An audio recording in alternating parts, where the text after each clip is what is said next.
Buenos días. Saludo especialmente a quienes hoy día nos acompañan desde la prensa. Saludo también especialmente al doctor Rafael Arauz, a quien me acompaña como asesor de la Subsecretaría de Salud Pública del Ministerio de Salud. Damos comienzo a un nuevo reporte sobre la situación epidemiológica de Chile en la pandemia por COVID-19. Hoy, desafortunadamente, superamos los 12.500 casos nuevos de COVID-19. Es una cifra elevada, la más alta registrada en Chile durante la pandemia. Esto nos mantiene en una situación muy compleja que nos preocupa y nos ocupa. El lunes anunciamos una nueva estrategia llamada Si me enfermo, yo te cuido, que se implementará desde hoy jueves para combatir los efectos específicos de la variante Omicron en Chile, el cual consiste en que el caso confirmará en forma inmediata en comunicar a sus cercanos su condición de manera que estos vayan a testearse a la brevedad con un máximo de 48 horas de tiempo. Un plan que se coordina en tiempo real con todas las instituciones que dependen del Ministerio de Salud para dar respuesta a las necesidades que requiere el manejo de la pandemia Omicron para nuestra población y que he podido presentar personalmente a través de una serie de reuniones informativas de difusión a importantes actores de la sociedad, entre ellos Consejo Asesor COVID-19, el Colegio Médico, sociedades médicas y científicas. Es así que mantener informada a nuestra población, a nuestros comunicadores, es extraordinariamente relevante. ¿En qué nos estamos enfocando? En llegar rápidamente y de forma más eficiente a los casos confirmados de SARS-CoV-2 y con ello aislarlos de la forma más rápida posible, entregando un diagnóstico oportuno. Porque bien sabemos que la variante Omicron se caracteriza por una alta velocidad de contagio. Y esta alta velocidad de contagio también permite, obviamente, una transmisión mucho más rápida. Es necesario que con esta misma velocidad los casos confirmados puedan informar lo más inmediatamente posible a quienes han definido como personas cercanas a ello y que nosotros hemos denominado como personas en alerta COVID. La trazabilidad enfocada en cada uno de los contactos estrechos, que deja la gran cantidad de casos confirmados hoy, no es sostenible en ningún sistema de salud del mundo. Por ejemplo, si consideramos un promedio de 3 contactos estrechos por cada uno de los 12.500 casos confirmados, hoy hablaríamos de más de 36.000 contactos estrechos a quienes se debería investigar, notificar y cuarentenarlos. Es decir, se tendría que llamar a casi 50.000 personas diariamente y generando esto un alto impacto en el funcionamiento de la sociedad, dada la gran cantidad de personas como contactos estrechos. Claramente una trazabilidad que se hace insostenible, impracticable, más aún considerando que los casos de variante Omicron van en aumento y se presentan en un periodo de incubación inferior a 3 días. Una persona en alerta COVID es quien vive o ha estado cerca a menos de 1 metro de distancia sin el uso correcto de mascarilla de un caso confirmado de coronavirus en los últimos 2 días antes del inicio de sus síntomas o 2 días antes de la toma de la muestra del examen de PCR o antígeno del caso confirmado. El objetivo de esta medida es priorizar los tiempos y lograr llegar lo antes posible con la información a las personas que hayan tenido proximidad con un caso confirmado y así puedan adoptar una actitud de alerta frente a la situación, la que consiste, primero, en realizarse un examen, ojalá de antígeno, de manera tal que tenga a la brevedad posible dentro de un margen máximo de 48 horas de haber estado en contacto con el caso. Si presenta síntomas, debe testearse de inmediato, extremar las medidas de autocuidado, sobre todo el uso correcto de la mascarilla quirúrgica en todo momento, evitar reuniones sociales, actividades masivas, lugares aglomerados o sin ventilación y preferir el teletrabajo en la medida de lo posible. El testeo oportuno en caso de contactos asintomáticos es fundamental, por lo que estas personas deben realizarse un examen PCR o de antígeno para descartar que tienen la infección en caso de ser positivos al COVID-19. Es por eso que estamos trabajando para fortalecer la pesquisa en consultorios y centros de atención de urgencias. El testeo puede ser realizado en CESFAM, en centros de atención de urgencia, en puntos especiales de testeo que cada Seremi de Salud informa permanentemente en sus páginas web, donde van a estar ubicados, y a través de las redes sociales. Entonces, por lo tanto, nuestra comunicación de riesgo es fuertemente enfocada hacia la educación, hacia que las personas tomen su información a la brevedad posible. Quiero aclarar que por ningún motivo el sistema se desentenderá de la trazabilidad. Es nuestra responsabilidad, pero focalizada y adaptada momentáneamente para enfrentar esta nueva ola mundial causada por la variante Omicron. Debido a la cantidad de casos nuevos, los cuales van en aumento y cuyas proyecciones mencionan cifras jamás antes vistas, como las que se informan hoy, la trazabilidad se enfocará en aislar oportuna y correctamente a todos los casos confirmados de SARS-CoV-2 con una correcta educación de medidas y comunicación de riesgo.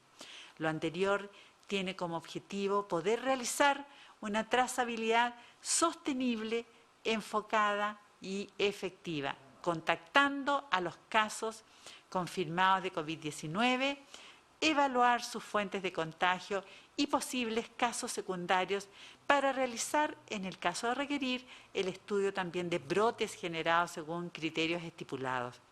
Estos brotes abarcarán criterios específicos enfocados en poblaciones con la mayor vulnerabilidad y riesgos o brotes en los que se pudiese ver una mayor gravedad de la enfermedad, como son, por ejemplo, en los LEAM, en los centros de personas privadas de libertad, por lo que de ninguna forma dejaremos de hacernos cargo de los casos positivos de COVID-19, tal como lo hemos hecho desde que se notificó en Chile el primer caso de coronavirus. Insisto, hemos robustecido la red asistencial para garantizar la atención de todos los pacientes que lo requieran. Estamos potenciando la vacunación de refuerzo en las comunas que se encuentran con baja cobertura. Estamos reforzando la trazabilidad de acuerdo al escenario actual de la pandemia y la variante Omicron. Adelantándonos a este posible escenario, debemos solicitar la colaboración de toda la ciudadanía para que se haga parte de esta estrategia. A continuación, el doctor Rafael Araoz se referirá a las cifras de la campaña de vacunación contra el COVID-19, incluyendo los resultados de la primera evaluación de la efectividad de la vacuna en niños, niñas y adolescentes. Doctor Araoz, por favor. Muchas gracias, ministra. Gracias por la invitación y por el resumen que nos acaba de hacer. Sí, quiero hablar que la vacunación toma un rol fundamental en cómo vamos a enfrentar esta nueva situación epidemiológica en la que la variante Omicron, como ustedes saben, es la predominante y necesitamos realmente que toda la población cuente con su dosis de refuerzo, ya que con eso es lo que vamos a enfrentar a la ola que se nos viene. Entonces, para reducir un poco el número de rezagados, nuestra intención en las próximas semanas es potenciar los operativos de vacunación en las 173 comunas del país que aún no superan el 85% de cobertura en dosis de refuerzo. Entre estas comunas hay 15 que son de la región metropolitana. Para eso se está trabajando en coordinación con la atención primaria de salud y los municipios para aumentar los vacunatorios que cuentan con extensión horaria de manera que el sistema de salud llegue efectivamente a todas estas personas. También se llevarán a cabo operativos de vacunación en centros comerciales, parques, plazas y playas, y otros tipos también de destinos turísticos. También iremos a empresas, fábricas y distintos lugares donde pueda haber alta afluencia de público.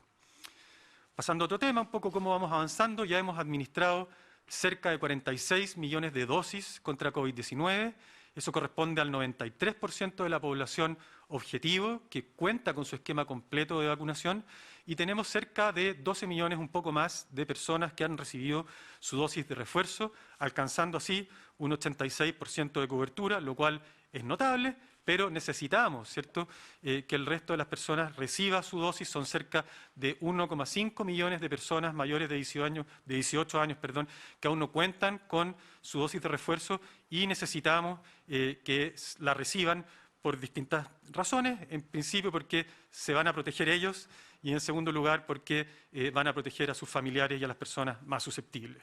Sabemos que la gente no vacunada o insuficientemente vacunada tiene enfermedad más grave y muere más por COVID en general, y eso aparentemente también ocurre por Omicron.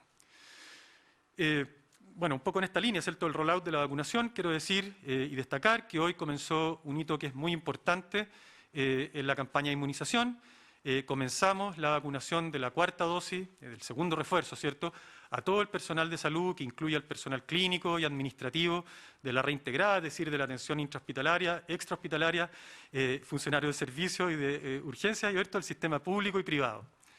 Finalmente, para terminar, quiero resumir los datos del primer informe que tenemos acerca de la efectividad de las vacunas contra COVID-19 que tenemos disponible en Chile en la población pediátrica. Como recuerdan, nosotros comenzamos vacunando personas entre 12 y 16 años a fines de junio del 2021. Para ellos usamos la vacuna Pfizer. Luego, a fines de septiembre del año pasado, comenzamos a vacunar niños que estaban entre 6 y 12 años. Para ellos usamos la vacuna Coronavac. Y finalmente, a principios de diciembre, el 6 de diciembre creo, incluimos niños entre 3 y 6 años que también han sido vacunados con Coronavac, como ustedes bien saben. El análisis que les voy a resumir hoy va desde el principio de la vacunación, que es a fines de junio del año pasado, hasta el 12 de diciembre, por lo cual se enfoca, ¿cierto?, en gente entre 6 y 16 años, niños y niñas y adolescentes, y por ahora dejamos fuera a los menores de 6 años, porque no ha pasado el tiempo suficiente. El método ustedes lo conocen, consiste en evaluar la ocurrencia de casos de COVID y otros desenlaces como hospitalización en personas vacunadas o no vacunadas que pertenecen a FONASA, y es así como un total de 2 millones de niños y adolescentes, incluidos en este estudio, cuentan con una efectividad para prevenir COVID de 78% para Coronavac, es decir, para el grupo entre 12 y 6 años, y 88% para Pfizer, es decir, entre el grupo de 12 y 16 años. Para prevenir hospitalizaciones, la efectividad en ambas vacunas fue un poco más alta, acercándose, ¿cierto?, al 88% para Coronavac y un 92%, 93% para Pfizer. Perdón, ahí está el número exacto, es 95% con la vacuna Pfizer. Recuerdo que no hay que comparar la performance de las vacunas entre sí, ya que se usaron para vacunar grupos distintos de edad. Sin embargo, lo que podemos concluir, ¿cierto?, es que son muy efectivas para prevenir tanto hospitalizaciones como la ocurrencia de la enfermedad. No incluimos muertes y hospitalizados en este informe porque han ocurrido tan pocos eventos que no podemos técnicamente calcularla todavía, pero en conclusión, ¿cierto?, podemos decir que ambos esquemas de vacunación primaria, como lo anticipábamos por las características propias de esta población, han sido altamente efectivos en prevenir los desenlaces más importantes en niños, niñas y adolescentes. Y con eso, bueno, termino. Doctora Valenzuela, ministra. Gracias, doctora Arao. Bueno, a continuación daré a conocer el plan paso a paso. Los cambios que acá se anuncian van a regir a contar del sábado 22 de enero a las 5 de la mañana. Retroceden a preparación. En región de Arica y Parinacota, General Lagos y Camarones. En región de Atacama, Huasco y Vallenar. En Coquimbo, Punitaqui. En Valparaíso, Catemu, Limache, San Felipe, Yayay, Panquehue, San Esteban, Quillota, Rinconada, Calle Larga y Santa María. En región de O'Higgins, Las Cabras, Navidad. En región de Aysén, Tortel. O sea, en síntesis, 18 comunas de nuestro país están retrocediendo de paso a paso. Bueno, a continuación, entonces, por lo tanto, quedamos abiertos a las preguntas que cada vez que realizamos estos puntos, ¿no es cierto?, la prensa nos realiza, y todas ellas tan importante discutirlas, conversarlas, transmitirlas. Ministra, ¿cómo está? Muy buenas tardes. Doctor, también extenderle el saludo. Quería preguntarles por la red hospitalaria. Sabemos que se ha indicado a los hospitales, a las clínicas, que abran camas para enfrentar esta ola. Sin embargo, en la red pública, particularmente, denuncian que no cuentan con el personal necesario para preparar estas unidades. ¿Cómo se van a inyectar? ¿Cuándo va a ser esa inyección de recursos para recontratar gente? ¿Qué proyección también tienen ustedes sobre cuándo veremos los efectos de esta nueva ola en los hospitalizados? Y aprovechar también de preguntarles qué pasa con las regiones del norte, Arica, Tarapacá, Antofagasta, las tres, sobre el 20% de positividad esta jornada. Muchas gracias por la pregunta. El aumento de los casos positivos por COVID-19 que hemos estado observando en las últimas semanas todavía no se ha visto reflejado en la ocupación de camas críticas de la red integrada de salud público-privada. Hoy disponemos de 2.091 camas de unidades de cuidados intensivos habilitadas, de las cuales 1.810 se encuentran ocupadas. De estas, 422 corresponden a pacientes COVID-19, por lo que está representando la ocupación de camas UCI solo un 23% del total de hospitalizados. Hoy contamos con 281 camas críticas en todo el país para todos los pacientes que así lo requieran. Es más, a partir del 1 de enero del 2022, el significativo aumento de casos contagiados de SARS-CoV-2 ha ido aparejado de una leve disminución sostenida del número de pacientes que se encuentran en camas críticas.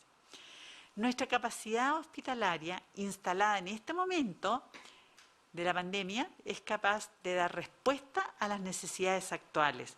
Y en esto se está haciendo todos los días un análisis con cada uno de los directores de servicios del país, la responsabilidad que recae en la Subsecretaría de Redes, y la verdad es que hasta acá preocupa, obviamente, que es un periodo en el cual coincide con vacaciones, ¿no es cierto?, un personal de salud que está tremendamente agotado, pero que sin embargo se está permanentemente analizando tanto recurso humano como infraestructura necesaria para dar respuesta de manera tal que nadie se quede sin la posibilidad de recibir una atención adecuada.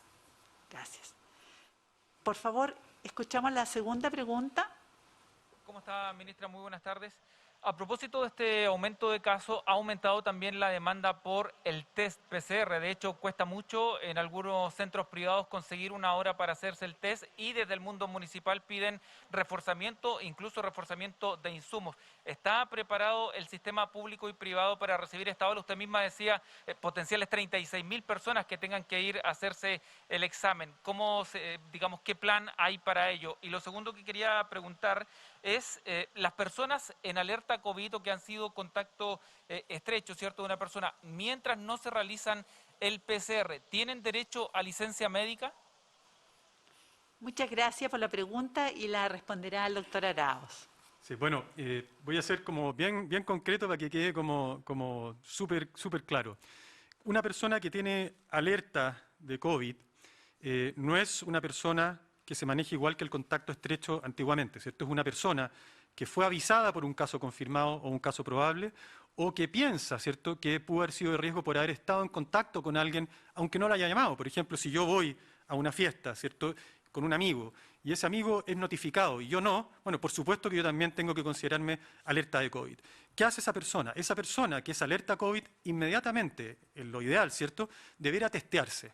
¿Con qué? Con lo que sea más rápido, que en este caso es un antígeno, que eso se concatena con la primera pregunta, pero definitivamente antígeno o en su efecto una PCR, y lo importante que hay que considerar que si esa persona está asintomática, es decir, está sin ningún tipo de manifestación clínica, es una persona que tiene un riesgo, ¿cierto?, difícil de definir, de estar contagiado. Por lo tanto, esa persona se hace el test y puede seguir haciendo su vida normal, obviamente bajo todos los cuidados que debiera extremar, que ya conocemos, ¿cierto?, cuidados personales y de no transmitírselo a otras personas ante la eventualidad que tiene examen, que tenga COVID. Si esa persona se hace un test de antígeno no hay problema, porque el antígeno va a estar disponible casi en tiempo real, ¿cierto? Si esa persona se hace una PCR, el examen va a estar en un tiempo variable, entre 6 horas a un día, disponible, y esa persona durante ese día debiese privilegiar el teletrabajo en lo posible, pero si no, puede asistir a su lugar de trabajo y puede hacer una vida habitual, por supuesto que reforzando y extremando las medidas de autocuidado. Si la persona, por otro lado, tiene, por lo tanto, una persona que está en alerta de COVID no tiene licencia bajo ninguna circunstancia, a menos que tenga molestias, que tenga algún tipo de síntomas, y en ese caso no es una persona en alerta de COVID, sino que es un caso sospechoso y se maneja como todos los casos sospechosos se han manejado durante toda la pandemia, es decir, atención médica, testeo, licencia, confirmación o descarte de la enfermedad una vez que llega el examen. Por lo tanto, resumiendo, la nueva categoría que se llama alerta COVID es una persona que por A, B o C motivos es notificada o piensa que puede tener COVID porque estuvo en contacto cercano con algún enfermo confirmado y esa persona se debe testear. Nosotros ponemos antes de 2 días porque sabemos por el periodo de incubación del virus, ¿cierto? Omicron, que es muy cortito, que dura menos de 3 días, que después de eso llegamos tarde. Por lo tanto, dentro de 2 días, pero ojalá en forma inmediata, se debe testear. Independiente de qué test usa, esa persona a la espera de su resultado no tiene licencia médica, debe privilegiar el teletrabajo, pero puede trabajar en caso de que su trabajo así lo requiera. Cuanto a los recursos, hay un trabajo intenso, hay definitivamente capacidad para enfrentar el inicio, ¿cierto?, de la ola Omicron, que ya estamos, y por supuesto que nos interesa que haya continuidad y estamos trabajando para que lo que se vaya ocupando en estas etapas pueda seguir, ¿cierto?, ocupándose en la medida que se necesite más adelante. No sé si la ministra quiere complementar eso. Sobre todo, yo creo que lo más relevante es que las medidas de autocuidado tienen que ser intensificadas. O sea, el gran llamado acá es que la capacidad, la velocidad de transmisión tan rápida y también la posibilidad de que la persona que se puede infectar también puede ser en una forma bastante rápida, lo más relevante es hacer el llamado de que se vayan a testear a la brevedad. Y para eso, como bien dice el doctor Arauz, lo más rápido es disponer de test de antígeno, ¿no es cierto?, que va a tener resultados rápidos, pero por sobre todo también continuar con las medidas de autocuidado. Recordemos que estuvimos prácticamente 1 año solamente basados en las medidas de autocuidado y por Dios que nos ayudaron. Agregamos ahora un gran escudo que son las vacunas, por lo tanto nos queda, ¿no es cierto?, nuestra cuota de cuidarnos permanentemente para que podamos salir adelante como país, que es lo que más queremos. Ministra, para ser bien concreto, ¿está preparado el sistema para recibir ese flujo de personas que necesitan hacerse el PCR? Porque ustedes mismos están llamándolos precisamente a testearse lo más rápido posible y lo que estamos viendo es que hay muchos lugares donde hay problemas para conseguir una hora y hacerse el test. Efectivamente, digamos, puede haber problemas con la hora para hacerse un PCR, ¿ya?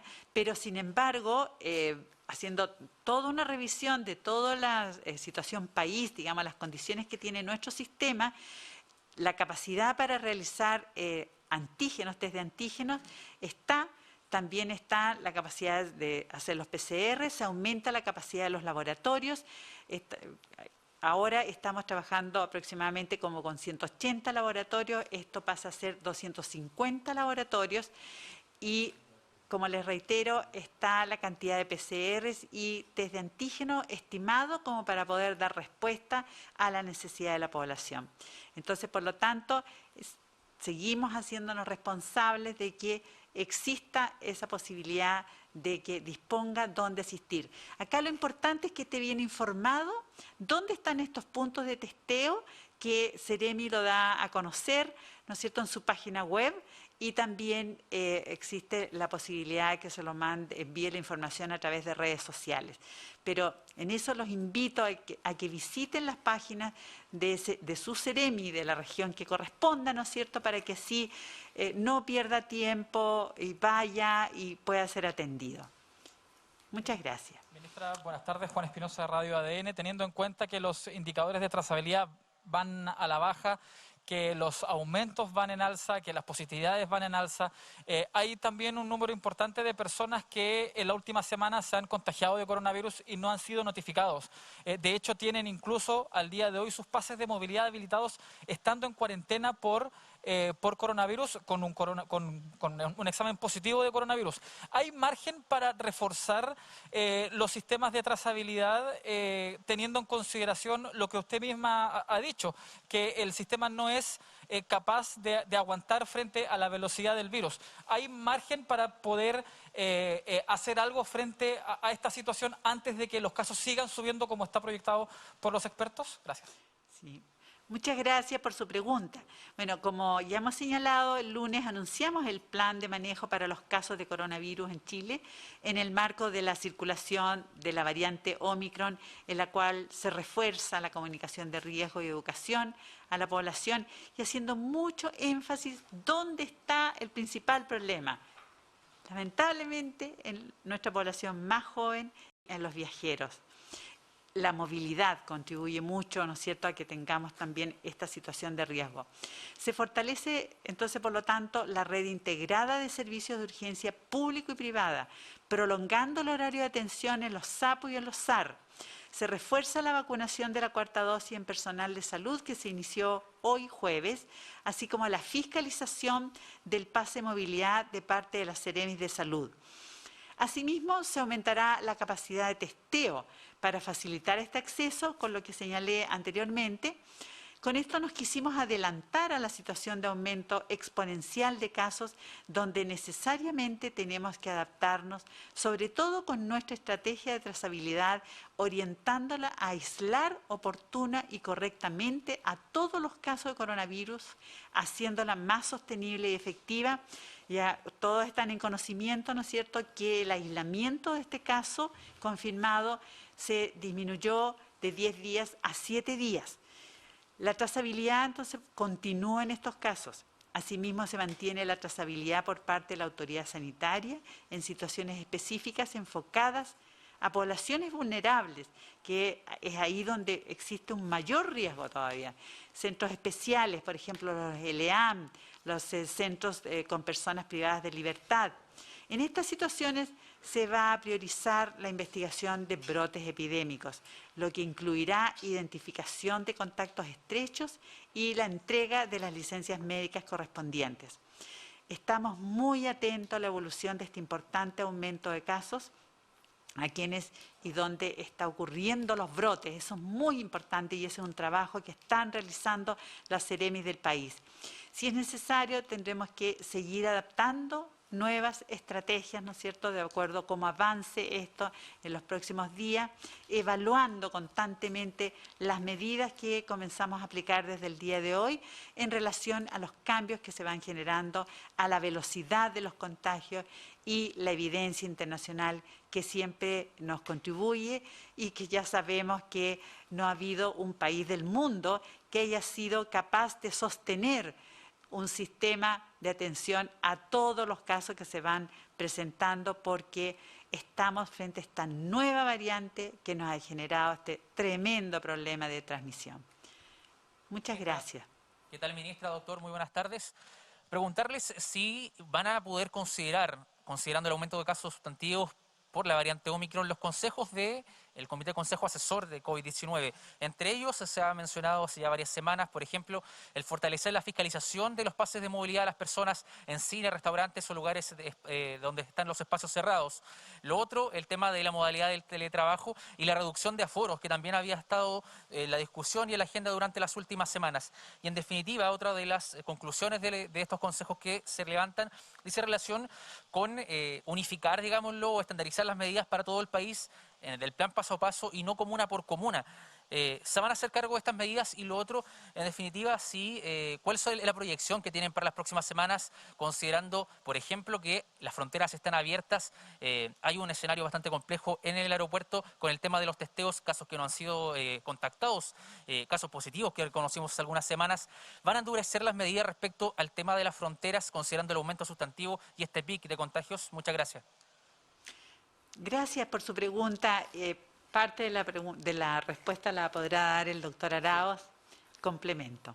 Gracias, ministro. Bueno, lo primero que quiero aprovechar de comentar que, ¿cierto?, todo sistema puede ir mejorando en el tiempo, pero evidentemente si alguien tiene conocimiento de un examen que se realizó y que está positivo y todavía no es contactado por la autoridad sanitaria, por su médico tratante, bueno, esperamos que después de 2 años de pandemia esa persona contribuya, ¿cierto?, y se aísle, avise a su trabajo, avise a sus contactos y espere a ser contactado. O sea, partimos de la base que somos, ¿cierto?, una población educada, que entendemos y que todos queremos salir adelante. Por lo tanto, yo creo que es súper importante trabajar juntos y no esperar a que sigamos, ¿cierto?, de nivel central obligando a todo el mundo a hacer aislamientos cuando ya sabemos que es necesario cuando uno está enfermo.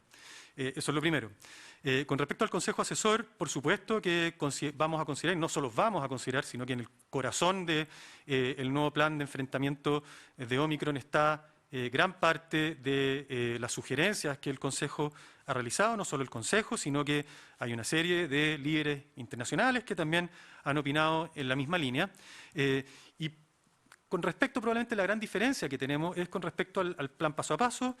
Nosotros, como Ministerio de Salud, y hemos trabajado, ¿cierto?, arduamente en el plan paso a paso y pensamos que la información que somos capaces de generar ya hace bastante tiempo nos permite tomar decisiones súper quirúrgicas y que pensamos que son oportunas y asertivas.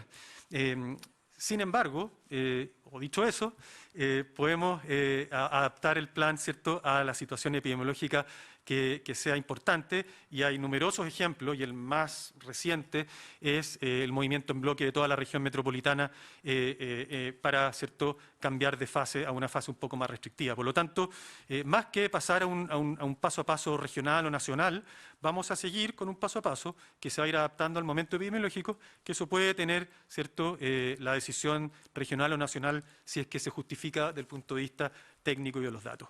Eso con respecto al Consejo Asesor. Muchas gracias, doctor Arauz. Sí, quisiera responder respecto de estos viajeros que se señala que, siendo positivos, siguieron circulando. Bueno, aquí hago un llamado tremendo y profundo a la autorresponsabilidad, porque resulta que todo pasajero, ¿ya?, que ingresa a nuestro país, todo viajero que ingresa a nuestro país por el aeropuerto, es testeado. Si quedan con su pase inhabilitado hasta que no sepa el resultado del PCR. Al pasajero, al viajero, se le entrega un código mediante el cual él tiene que abrir el link, ¿no es cierto?, correspondiente para saber el resultado de su examen. Entonces, por lo tanto, el primero que tiene la información respecto de su resultado del examen es la misma persona, a sabiendas de que tiene su pase inhabilitado. Sin embargo, ¿qué es lo que ha pasado?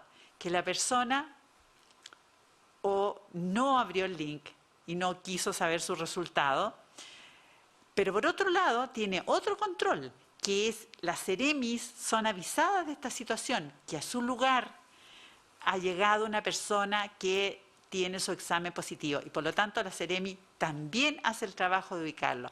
¿Con qué se encuentra a veces la Ceremi? Que el teléfono fue mal dado.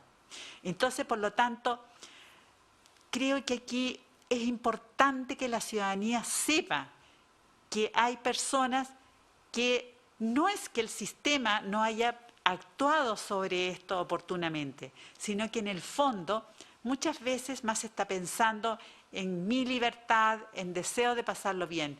Pero el gran llamado es a decirles, ¿sabes qué? Queramos a nuestra población, queramos a nuestros seres que están alrededor. Y por lo tanto, no podemos circular si tenemos un link en el cual se nos abrió, con un código que se nos señaló que tengo el examen positivo. Seamos responsables. Gracias. Buenas tardes.